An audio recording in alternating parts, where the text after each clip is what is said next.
So based on John Quincy Adams, leadership is the ability to influence or guide the followers or other members of the group. So leadership, hindi lang pinag-uusapan ang I, kundi pinag-uusapan ang we.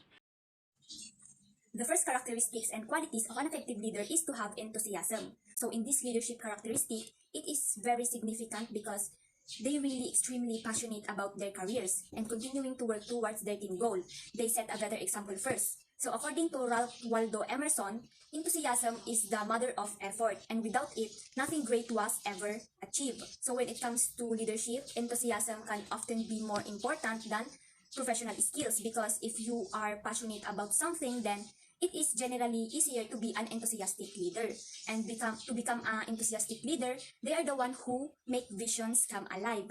They do this by being passionate or by being inspirational and by breathing life into the visions through their enthusiasm. So enthusiasm are communicable and make leaders reliable.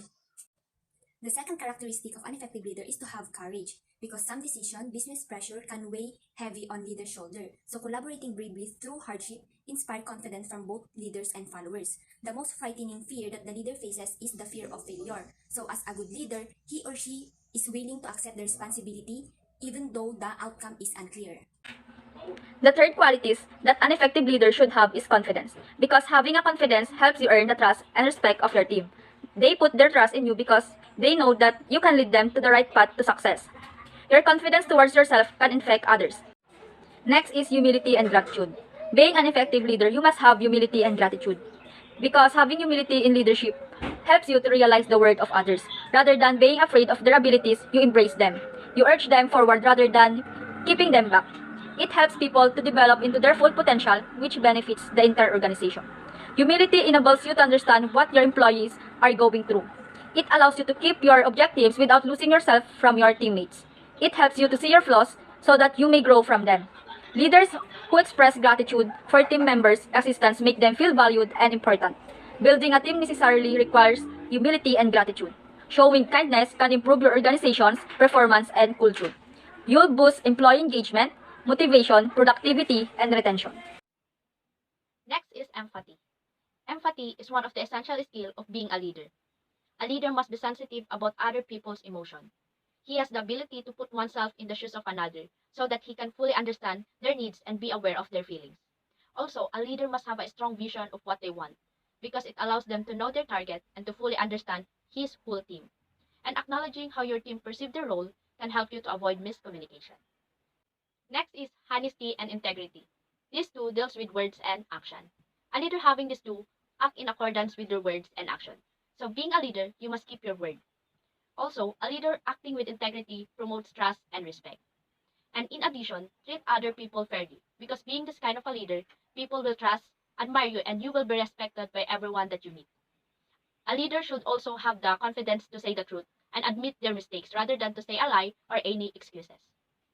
One of the qualities that a leader should have is the verbal communication skills, wherein as a leader you should know how to communicate well and speak properly in order for your members to understand what you are saying and the plans that you are going to do in order to succeed in a given task.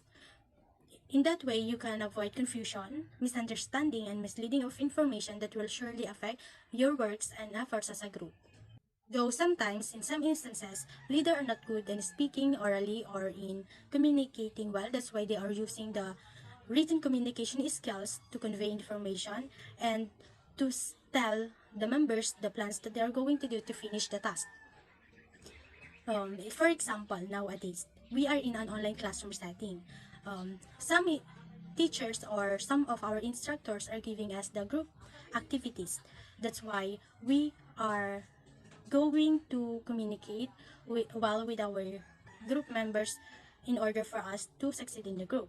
But in some instances, our internet connection are failing sometimes. That's why we or the leaders are using the written communication skills so that he or she can convey information in a way that we, the members, can understand. That's why it's very helpful for us to have the messenger, email, and then the messages so that he or she can inform us on the things that we are going to do to finish the task. The first step to becoming a great leader is to fully understand and comprehend your own strengths and weaknesses. Some leaders are normally brave and optimistic. People who are afraid or quiet can still be a good leader as long as they trust in themselves, they conquer their fears, and then they have the courage to lead. To some leaders who have the empathy, gratitude, and humility may come naturally to some people because they come from different or diverse cultural backgrounds. That's why to become a leader, they should incorporate these qualities in their leadership. One of the characteristics and qualities of an effective leader is ability to delegate. This is the ability to delegate or to assign a certain task to the other members of the group. So in delegation or delegating, ito yung ina-assign natin yung isang tao or isang group ng tao sa isang specific task. Bakit nga ba kailangan yung ability to delegate? In ability to delegate, dito natin mai-empower yung kakayahan ng bawat isa. Dito rin natin mai-empower yung teamwork ng bawat isa para sa iisang goal. That is why ability to delegate is important in the characteristic and qualities of an effective leader.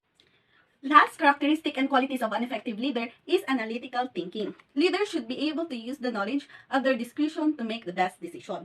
So, one of the example of this is delegating. Delegating is nangangailangan siya ng analytical thinking. Ano nga ba yung analytical thinking? Analytical thinking is the ability to identify the problems or the issues in team. So, for example, in delegating, if the team or if an individual couldn't work a certain task that you have given, parang dapat malaman mo kung ano ba yung problem, kung ano ba yung issues, kung bakit hindi nila nagawa yung isang grupo. Which is, it will be inserted as an analytical thinking. Kasi may kakayahan kang makuha or may kakayahan kang malaman kung ano ba yung problema, bakit hindi nila nagawa yung certain part. And that is the analytical thinking.